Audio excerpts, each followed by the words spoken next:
Janji, janji, janji marang awakku,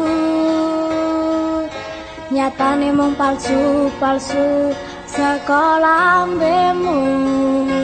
Sakjane aku ngerti kowe kuwi mung ngapusi, nanging apa awak iki isih tresno setengah mati.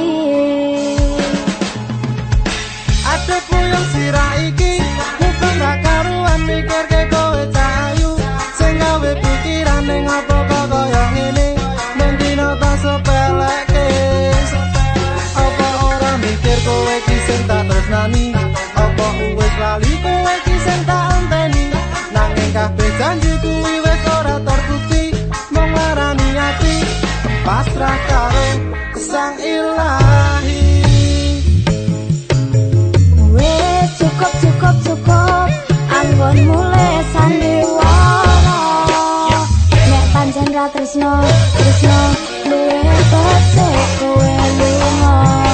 Ra iso tepos lira, gawe atiku nelongso, mending pedhot wae.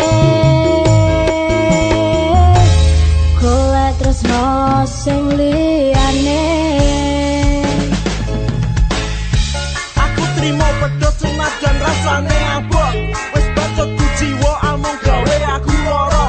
Ati wis ra bisa neruske dalane crita, marang kowe gak ayu mergo janji palsumu. Wis cukup semene anggonku nyanding awakmu, senajan rasa tresno isih ana mrih sliramu. Saiki kowe lunga saka adohing mripatku, aku kudu kuat senajan pisahan karo awakmu.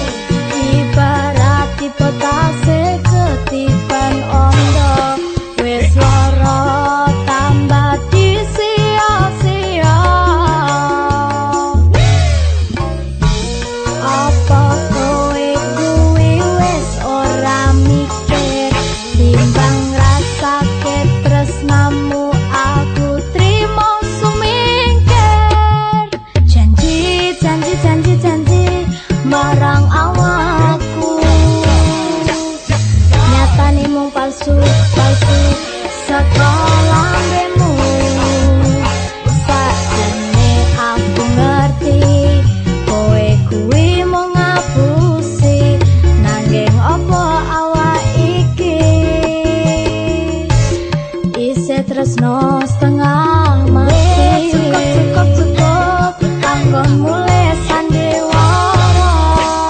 Nek pancen ra tresno, tresno duwe becik kowe lunga. Ra iso tepos rira,